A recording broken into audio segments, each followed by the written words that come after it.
It's time now to have our regular look at the French newspapers, and Elena Casas is with us here on set. What's in them today then, Elena? Well, unusually, we're not starting in France, actually. Over on Libération's front page, we've got Egypt, the lost spring. Of course, Egypt goes to the polls today, which is such a momentous event that it's knocked all the French news off the French front pages.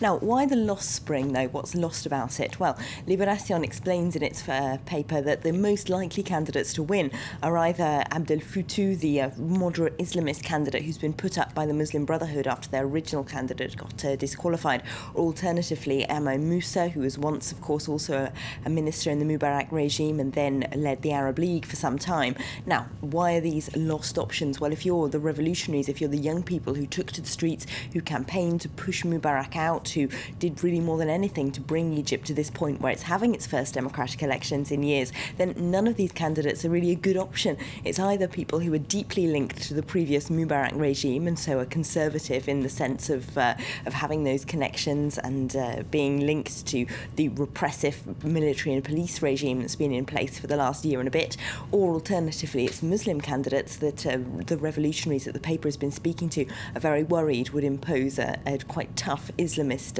laws. So they're really left between a rock and a hard place without any options to vote for that particularly inspire the young people that the paper has been talking to.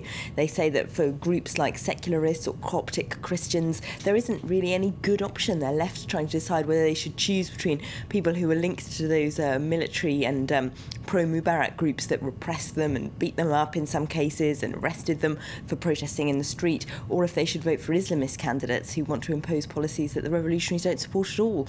So it's a tough choice. OK, well, we've got some more politics for you now, a little bit closer to home for us here in Paris. So François Hollande is going to meet his European counterparts later today. More talk, of course, on the future of the euro, also making the headlines.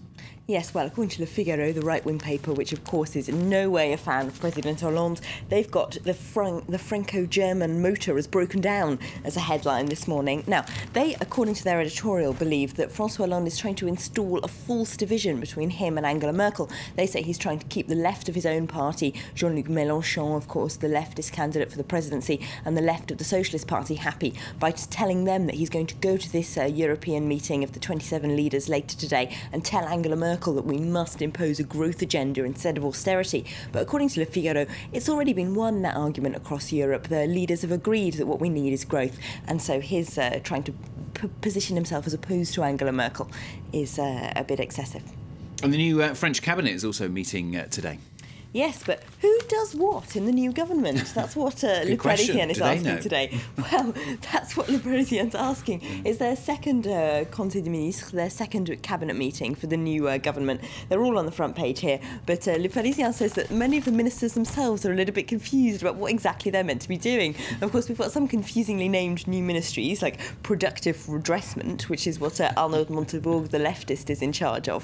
He at least seems to have worked out what he's going to do. He spent the last week or so contacting leaders of industry and so on to try and explain to them how he sees his role as trying to stop outsourcing, trying to restore jobs back here in France, trying to stop major companies from laying people off. But the Parisien does have a little bit of a joke at the expense of some of the rather more confused-seeming new young ministers. Of course, most of the ministers in this government have never served in a cabinet before. And if you look at that cartoon there, we've got François Hollande trying to decide what tie he should wear, asking two ministers, what tie should I wear? Is this a job for the Minister of Ties? And one of the ministers speaking say, no, it's the job of the dress code minister. So... Passing the buck. Passing the buck, exactly. Now, according at least to Le Parisien, there are too many new ministries, too many inexperienced ministers who aren't entirely sure what their role is supposed to be. And so they're in this kind of blurred interim zone where they don't quite know what they're meant to be doing or what role they're meant to be playing. So we'll wait and see how they cope with running the country. I'm sure they'll get round to it at some point. The minister, our own minister, in fact, for analysing newspapers, Elena Casas, thank you very much here on France 5.